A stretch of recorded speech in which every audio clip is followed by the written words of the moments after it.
আমার কথায় হয়তো অবাক হচ্ছ তুমি, কিন্তু কি করব বলো?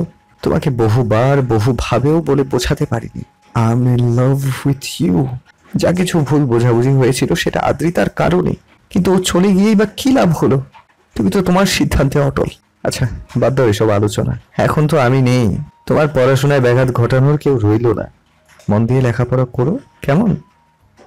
কত কিছু বলার ছিল রিফাতকে, নিজের রেজাল্টের খবর, বাবা মায়ের কথা, কিন্তু কিছুই বলতে মন চাইল না। শোভা টুক করে ফোনটা কেটে দিল। মাথা কাজ করছে না, 3 দিন 3 রাত সে ঘুমায় না। রিফাতের ফোন পেয়ে শরীর শিথিল হয়ে গেছে। প্রচণ্ড মেজাজ খারাপ সত্ত্বেও শোভার চোখ জুড়ে রাজ্যের ঘুম নেমে এলো। ফোনটা দূরে সরিয়ে সে বালিশে মাথা দিয়ে গভীর ঘুমে তলিয়ে গেল।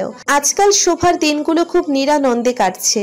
সকাল থেকে ক্লাস, প্রজেক্ট, অ্যাসাইনমেন্ট নিয়ে ব্যস্ততা, তারপর ক্লাস শেষে ক্লান্ত হয়ে রুমে ফেরা, খাওয়া দাওয়া সেরে ঘুম, ঘুম থেকে উঠে পড়তে বসা, না কোথাও বেড়াতে যাওয়া না অন্য কিছু। রুমমেট দুজন, ক্লাসের বন্ধুরা ওকে বহুবার বহু জায়গায় ঘোরাতে নিয়ে যেতে চেয়েছে, কিন্তু ওদের সাথে কোথাও যেতে শোভার মন টানে না। ওর তো রিফাতের সাথে বেড়ানোর অভ্যেস হয়ে গেছে। মানুষটা ওর সব সুখ সুবিধার দিকে নজর রেখে ওকে বেড়াতে নিত, কখনো কোনো অসুবিধে অনুভব করেনিও। সেই যে বিকেলে নদীর ধারে বসে থাকা, চা খাওয়া, এসব কি অন্য কারোর সাথে করে মজা পাবে? শোভা তাই কোথাও যায় না, চুপচাপ রুমে বসে থাকে। এমনকি ঢাকায় গেলেও আজকাল আগের মতো চুপচাপ থাকতে শুরু করেছে। মা কয়েকবার জানতে চেয়েছে কি হয়েছে, শোভা কিছু না বলে এড়িয়ে গেছে। ওদিকে রিফাত শোভাকে ফোন দিতে দিতে পাগল হওয়ার দশা। সেদিনের পর না শোভা তার ফোন ধরছে, না নিজ থেকে ফোন করছে। অধৈর্য হয়ে প্রায়ই হাতের ফোনটাকে আছাড় দিতে দিতে থেমে যায়। সপ্তাহ খানেক পরে টের পেল শোভার নাম্বারে আর ফোনই ঢুকছে না। বুঝলো শোভা তাকে ব্লক দিয়েছে, তার সাথে আর কথা বলতে চায় না। শোভা এটা বুঝতে পেরেই মনটা কেমন যেন দমে গেল। এমনিতেই শোভার মনের তল খুঁজে পায় না, এখন দূরে এসে যদি ওকে পুরো হারায় তাহলে বেঁচে থাকা মুশকিল হবে। পরের কদিনে রিফাতের ঘুম হারাম হয়ে গেল। 2 সপ্তাহের বেশি কথা হয় না শোভার সাথে। নতুন নতুন ক্লাসে জয়েন করেছে। শোভার ভাবনা ভাবতে গিয়ে ক্লাসে মন দিতে পারছে না। ফলাফল একটা লেকচারেরও মগজে ঢুকছে না। বাধ্য নতুন একটা সিম কিনলো রিফাত। অপরিচিত নাম্বার হলে ফোন ধরবে হয়তো। মন খারাপ করে বসেছিল শোভা। আজ ক্লাস তাড়াতাড়ি শেষ হয়ে গেছে। রুমে এসে ফ্রেশ হয়ে জানালায় বসে বৃষ্টি দেখছিল। ভাবছে রিফাত যাওয়ার পর তার দিনগুলো একদম সাদা কালো হয়ে গেছে। কতভাবে মন ভোলানোর চেষ্টা করে কিন্তু পারে না। মন সেই রিফাতের সাথে কাটানো সন্ধ্যাগুলোতে আটকে আছে। কতভাবে নিজেকে ব্যস্ত রাখে, তবুও দিনগুলো থমকে গেছে যেন। কোনো কিছু ভালো লাগে না, এমনকি পড়তে বসেও ক্ষণে ক্ষণে কেমন যেন আনমোনা হয়ে যায়। কিছুক্ষণ পর টের পায় অকারণ কান্নায় গাল ভিজে গেছে। নিজের উপর বিরক্ত শোভা। এসব কি হচ্ছে তার, আর কেনই বা হচ্ছে? রিফাতকে এত তীব্রভাবে মিস করছে কেন সে? কেন মনে হচ্ছে ওই বিরক্তিকর মানুষ বাদে আর কারোর সাথে বেড়াতে ভালো লাগবে না তার? এসব ভেবেই কান্নার তীব্রতা বাড়ল। এর মাঝেই ফোনটা অনবরত বেজে চলেছে। বিরক্ত শোভা না দেখেই ফোনটা রিসিভ করলো। কান্না ভেজা কণ্ঠে বলল, হ্যালো। ওপাশ নিশ্চুপ। শোভা বিরক্ত হয়ে বলে, হ্যাঁ। ফোন রাখবে। এমন সময় শোনা গেল, মেঘা, তুমি কাঁদছো? কি হয়েছে মেঘা, কাঁদছো কেন তুমি? রিফাতের গলা শুনে শোভার মেজাজ খারাপ হলো। সে ধীমে স্বরে গর্জন করে উঠল, আপনি আপনি কেন ফোন করেছেন? মেঘা প্লিজ ফোন কাটবে না। যদি আজ ফোন কাটো তবে আমি এই মুহূর্তে বাংলাদেশে ব্যাক করব, তারপর সোজা তোমার বাবার কাছে যাব, যে তাকে তার মেয়ের কীর্তি বলবো। মোবাইল ছুটতে চেয়েও পারে না শোভা। সে হিসিয়ে জানতে চাইল, কি বলবেন বাবাকে? বলবো তার মেয়ে আমাকে তার থেকে দূরে থাকতে দিল না। তার মেয়ে চায় আমি সারা জীবন তার পিছনে ঘুরি, কিন্তু সে আমাকে বিয়ে করবে না। এবার বিচার সে করুক। শোভা অবাক গলায় বলল, এসব আমি কখন চাইলাম? এবার মিথ্যে বলতে বাধে না আপনার? রিফাত হাসল, কোনটা মিথ্যে মেঘা? দিনের পর দিন ফোন রিসিভ না করে তারপর ফোন বন্ধ রেখে আমাকে অস্থির করে তোলোনি তুমি। কেন কথা বলছো না আমার সাথে? আমার অপরাধটা কি? যখন কাছে থেকেছি তখনও এমন করেছো, আবার এখন দূরে চলে এসেছি এখনো এমন করছো। তুমি আসলে কি চাও বলবে আমাকে? আমি জানি না আমি কি চাই। আমি সত্যিই জানি না। আমার একদম ভালো লাগছে না। একা একা খুব কষ্ট হচ্ছে, খুব মনে হচ্ছে মরে যাই। আপনি কেন আমাকে না জানিয়ে চলে গেলেন? কেন কেন? শোভা ঝরঝর করে কেঁদে দিল। রিফাত পুরোপুরি হকচকিয়ে গেল। এমন কিছু ঘটবে সে সত্যিই আশা করেনি। শোভা তো তাকে বাধ্য হয়ে মেনে নিচ্ছিল, তাহলে এখন এসব কি বলছে? তবে কি শোভা ওকে... মেঘা, মেঘা, প্লিজ কাঁদে না। এই মেয়ে, কেন কাঁদছো বলো তো? ওখানে তুমি একা কিভাবে? তোমার বাবা, ভাই, বন্ধু বান্ধব সবাই তো আছে, তাহলে একা হলে কি করে? রিফাত ব্যাকুল গলায় শোভাকে বোঝাতে লাগলো। শোভার নাক টানে। সবাই থাকলে আমিও তো নেই, সবাই থাকলে আপনি তো নেই। আমার ভীষণ লনলি ফিল হচ্ছে। আপনাকে মিস করছি খুব, আপনার সাথে বেড়ানো মিস করছি। ও, আই সি, বেড়ানোটা মিস করছো? রিফাতের কথায় শোভা বিচলিত বোধ করে। ঠিক তা না, আসলে আপনার সাথে কাটানোর সময়গুলো মিস করছি। একসাথে বেড়াতে যাওয়া, নদীর ধার, চা আর সন্ধ্যাগুলো ভীষণ মনে পড়ে। রিফাত খানিকটা মন খারাপ করে জবাব দেয়। এ আর এমন কি ব্যাপার? বন্ধুদের নিয়েও নদীর পাড়ে যেতে পারবে, চা খেতে পারবে, আর সন্ধ্যা তো প্রতিদিনের শেষেই আসছে। আপনি ঠিক বুঝতে পারছেন না। এই সবই আমি বন্ধুদের সাথে করেছি, কিন্তু আপনার সাথে মনে যতটা আনন্দ পেয়েছি ওদের সাথে পাইনি। তাতে কি হয়েছে? আমার সাথে থেকে অভ্যেস হয়ে গেছিল, তাই হয়তো এমন লাগছে।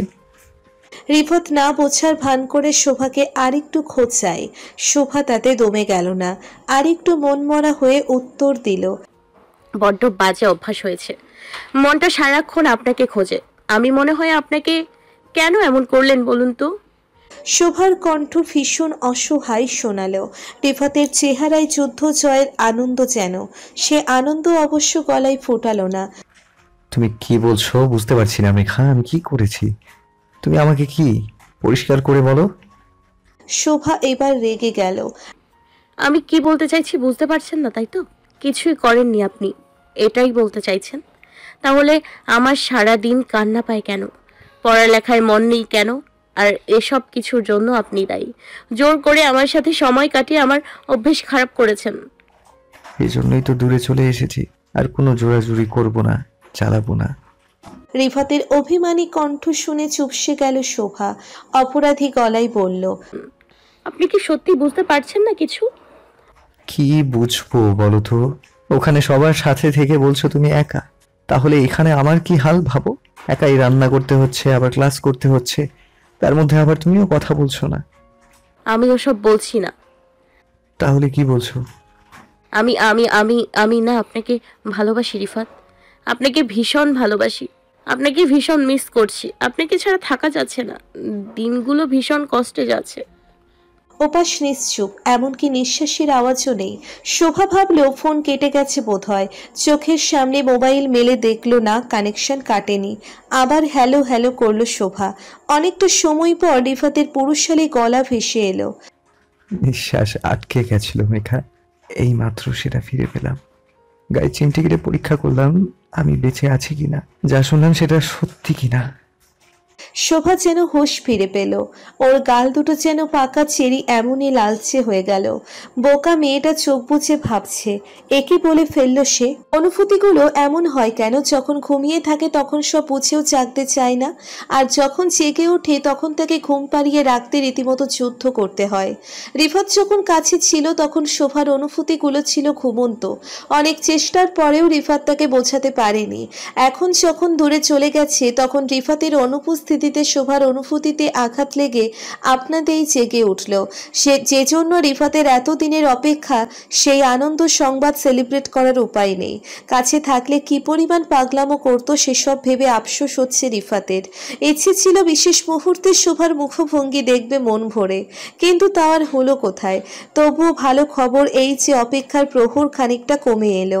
আপাতত পড়ালেখার জন্য যে কয়েকদিন বাইরে থাকতে হবে, সেই সময়ের দূরত্বটুকু কষ্টের সৃষ্টি মেনে নেবে সে।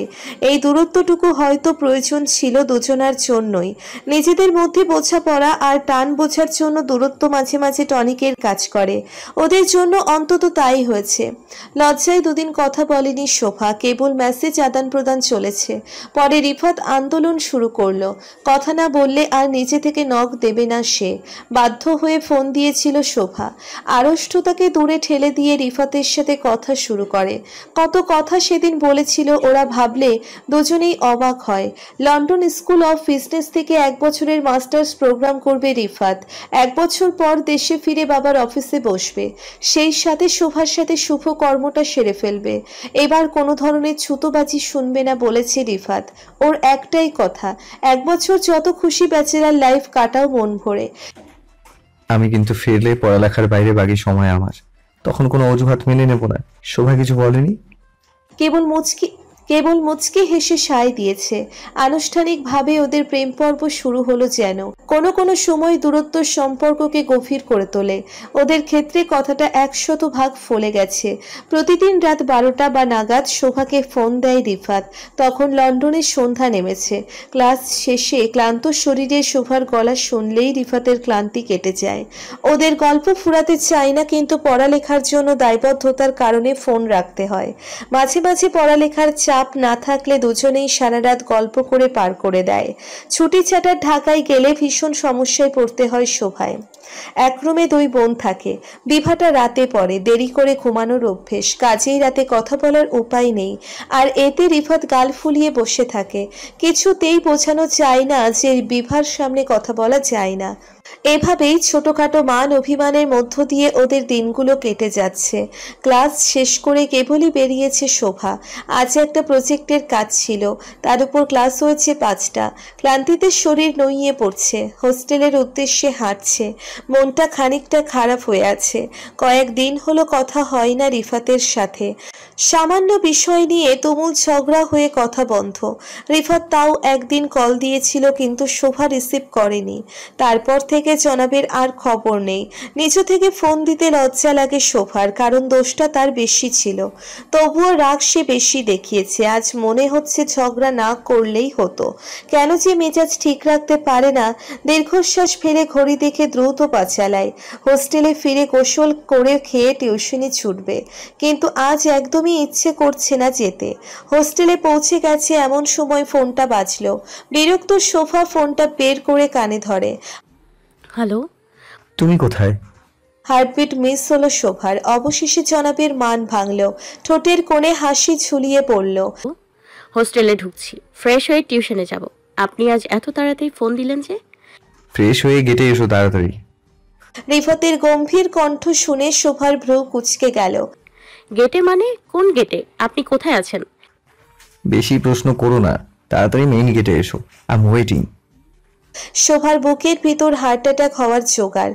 মানে কি মানুষটা দেশে ফিরেছে? একবারও জানানোর প্রয়োজন মনে করলো না। রাগ হচ্ছে, কিন্তু সেই সময়ও নেই। অভিযোগ না হয়ে পরে জানানো যাবে, আগে যাওয়া যাক। শোভা দ্রুত নিচের কামরায় ফেরে ত্রস্ত হাতে সবচেয়ে সুন্দর জামাটা বের করলো। শাওয়ার নিয়ে ছটপট চোখে কাজল টেনে ব্যাগ নিয়ে বেরিয়ে এলো।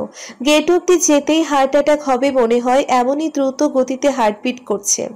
অদ্ভুত উত্তেজনা অনুভব করছে। আরো কিছুদিন পরে আসার কথা ছিল রিফাতের। এভাবে চলে আসলো কেন? কিছু কি হয়েছে? এবার দুশ্চিন্তা হচ্ছে। একদিকে মনের মানুষকে দীর্ঘদিন পরে দেখার আনন্দ, অপরদিকে টেনশন। মনের মধ্যে চলা দ্বিপাক্ষিক ভাবনায় ঘেমে নিয়ে উঠল শোভা। গেট পেরুতেই চোখ দুটো অনবরত বনবন করে ঘুরছে চারপাশে। কাঙ্ক্ষিত জনকে খুঁজে পেয়ে চোখ দুটো স্থির হয়ে গেল, সেই সাথে পা দুটো থেমে গেল। গত 1 বছরে মানুষটা একদম পাল্টে গেছে দেখি। গায়ের রং উজ্জ্বল হয়েছে, শরীর আরো সুগঠিত।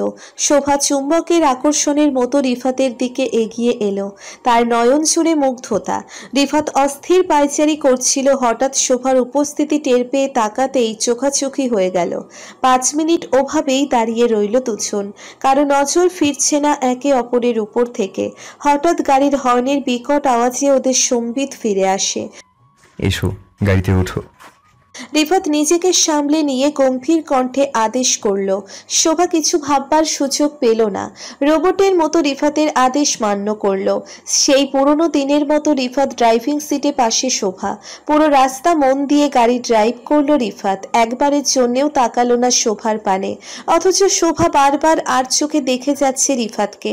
রিফাতের অমন গাম্ভীর্য রূপ ওকে ভাবিয়ে তুলছে। কি এমন হলো যে না বলে চলে আসতে হলো রিফাতকে? জানার জন্য এখনো মনের ভিতর আকুপাকু করছে। টানা 1 ঘন্টা গাড়ি চালিয়ে রিফাত শোভাকে যেখানে নিয়ে এলো সেই জায়গা দেখে ভিতর ভিতর চমকে গেল শোভা। আরে এ তো সেই পুরনো জায়গা যেখানে রিফাত তাকে প্রথম দিন নিয়ে এসেছিল। চমকিত শোভাকে বসিয়ে রেখে রিফাত কোথাও গেল। 10 মিনিট পরেই ফেরত এলো হাতে 2 কাপ চা নিয়ে। ওর পাশে বসে 1 কাপ চা বাড়িয়ে দিল। শান্ত হয়ে কয়েকবার চায়ের কাপে চুমুক দিল।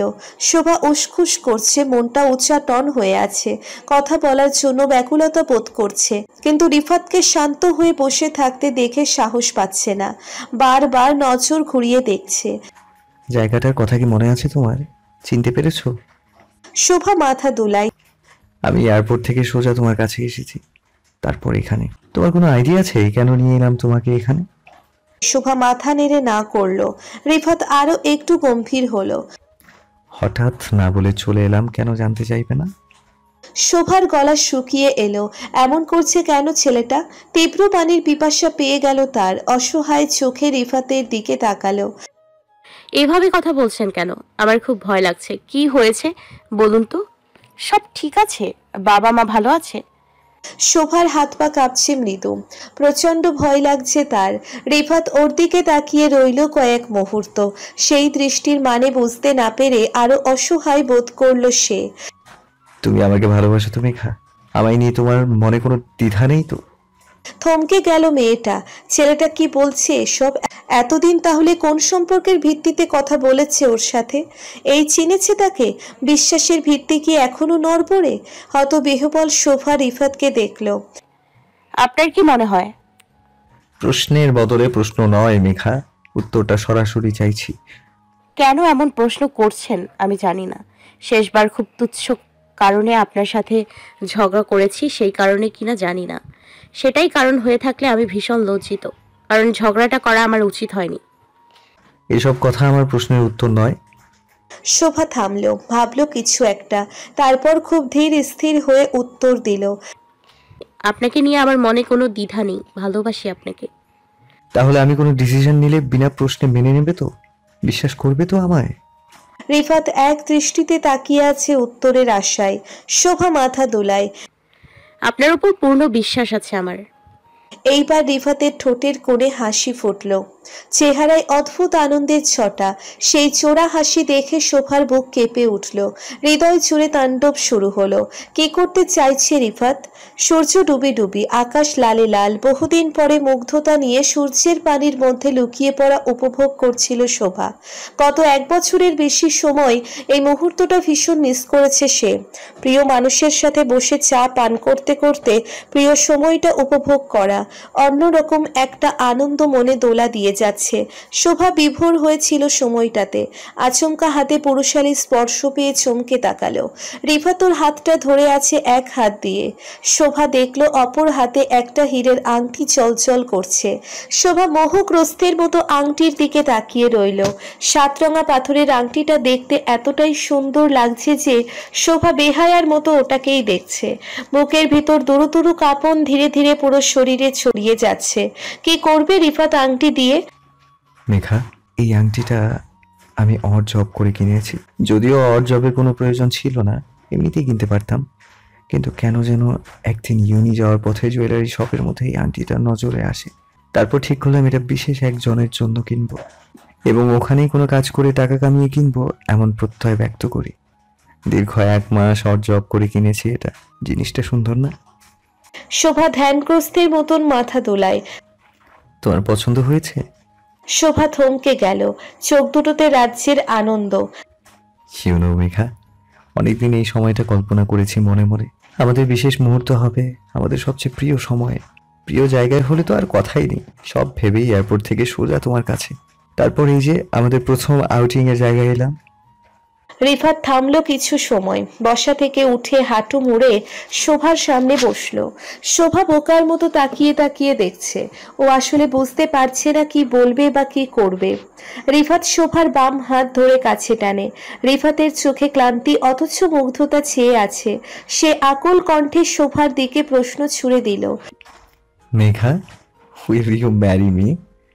হতবিহ্বল শোভার ঘোর লাগা নয়ন রিফাতে স্থির। এমনটাই তো হওয়ার কথা ছিল।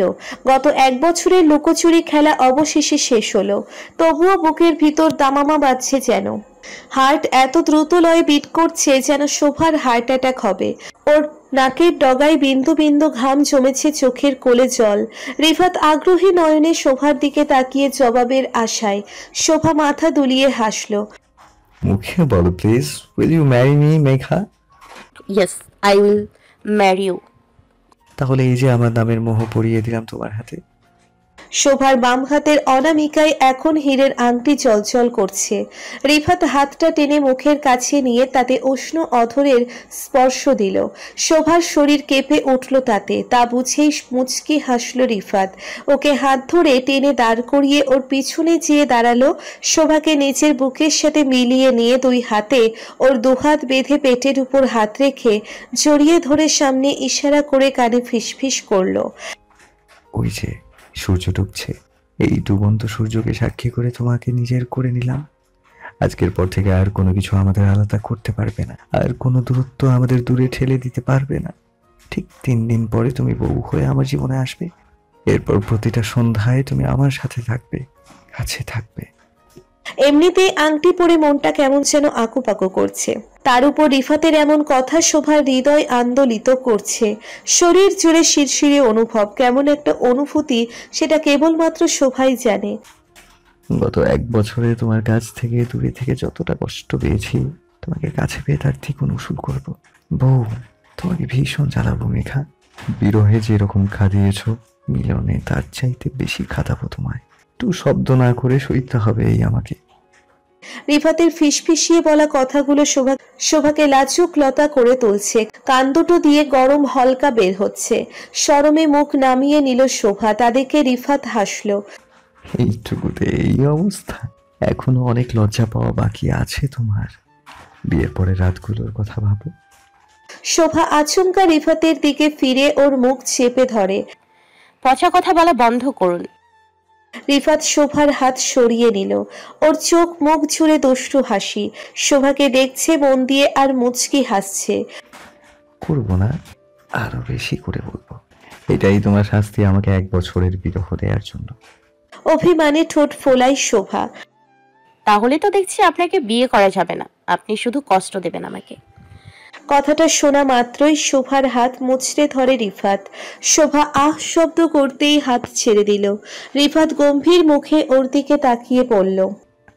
আর যাই বলো বা করো, এমন কিছু ভুলেও মাথায় এনো না। একবার মেনে নিয়েছি বলে বারবার মানবো, এমন ভুলের মাঝে থেকো না। শোভা হাত ডলতে ডলতে মিনমিন করল। আমি কি সিরিয়াস ভাবে বলেছি নাকি? রিফাত ওকে বুকে টানল।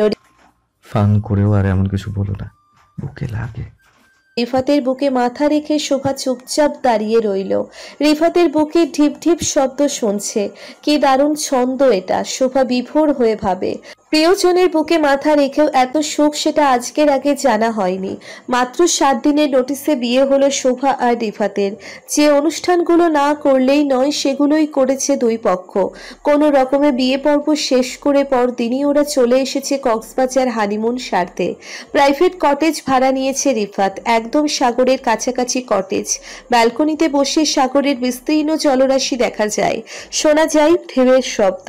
শোভা রুমে ঢুকতেই আনন্দে চেঁচিয়ে উঠল, ছুটে ব্যালকনিতে যেতে চায়। রিফাত ওর হাত ধরে। এখন না, পরে যেও। শোভা অধৈর্য হয়ে জানতে চাইল, কেন? এখন গেলে কি সমস্যা? রিফাত হ্যাচকা টানে শোভাকে বুকে আনে। কোনো সমস্যা নেই, তবে তুমি ব্যস্ত থাকবে কিনা। শোভা আকাশ থেকে পড়ে। ব্যস্ত? কিসের ব্যস্ত? এখানে এসছি হানিমুনে, এখানে কিসের ব্যস্ততা? রিফাত দুষ্টু হাসি দিয়ে শোভাকে আরো একটু আগলে ধরে। আচমকা ওর নাকে মুখে চুমু দিয়ে বলল, হানিমুনে এসেছো অথচ হানিমুন করবে না, আর বলছো কিসের ব্যস্ততা। শোভা যেন বুঝে গেল রিফাত কি বলতে চাইছে। সে নিজেকে ছাড়াতে মোচড়ামুচড়ি শুরু করতেই রিফাত তাকে কোলে তুলে নিল। বলেছিলাম না জ্বালাবো। শোভা মিনমিন করে বলল, কি করছেন কি? ছাড়ুন প্লিজ। ছাড়বো বলে ধরেছে বুঝি? বিয়ের পর দিন হানিমুনে এলাম কি করতে, সেটা এখন বুঝিয়ে দেবো। একদম ভালো হবে না কিন্তু। শোভা হুঁশিয়ারি উচ্চারণ করতেই রিফাত সে কথা না শোনার ভান করে শোভাকে বিছানায় ছুঁড়ে দিল। তারপর গায়ের শার্ট খুলে ওর উপর ঝাঁপিয়ে পড়ল। শোভার দুহাত বিছানার সাথে আটকে রেখে চুমুতে চুমুতে অস্থির করে তুলল শোভাকে। শোভা কিছু বলতে চাইছিল কিন্তু সুযোগ পেল না। তার আগেই রিফাত তার অধর দখল করে নিল। অনেকটা সময় পরে শোভাও ডুবে গেছে রিফাতের মাঝে। এরপর পুরো রুম জুড়ে কেবল দুজনার ঘন শ্বাস প্রশ্বাসের আওয়াজ। একে অপরকে আঁকড়ে ধরে পুরো ধরাধম ভুলে একে অপরের মাঝে বিলীন হচ্ছে ওরা। তুমুল ভালোবাসাবাসীর মাঝে রিফাত শোভাকে ডাকে। Love you Megha. প্রতি উত্তরে শোভা হাসল, মনে মনে উচ্চারণ করল, লাভ ইউ টু। রিফাত যেন ওর বলা কথাটুকু বুঝে গেল। নতুন করে শোভাতে মেতে উঠল। বিকেলের সোনা ঝরা রোদে দুজন হাঁটতে হাঁটতে সাগরের কাছাকাছি এসেছে। হাত ধরে পাশাপাশি দাঁড়িয়ে সাগরের জলে সূর্যের একটু একটু করে তলিয়ে যাওয়া দেখছে। শোভার পরনে আকাশি রঙা শাড়ি আর রিফাতের পরনে নীল রঙা পাঞ্জাবি।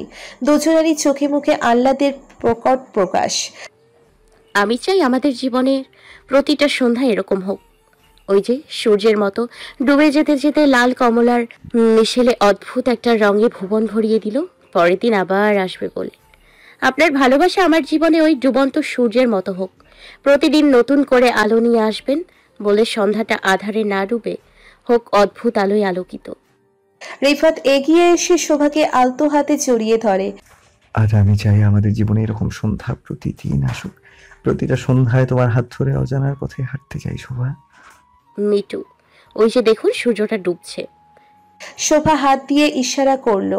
রিফাত মৃদু হেসে সেদিকে তাকায়। হঠাৎ শোভার মৃদু গুনগুন শোনা গেল। আবার এলো যে সন্ধ্যা, শুধু দুজনে। রিফাত এবার গলা মেলায়। চলো না ঘুরে আসি অজানাতে, যেখানে নদী এসে থেমে গেছে।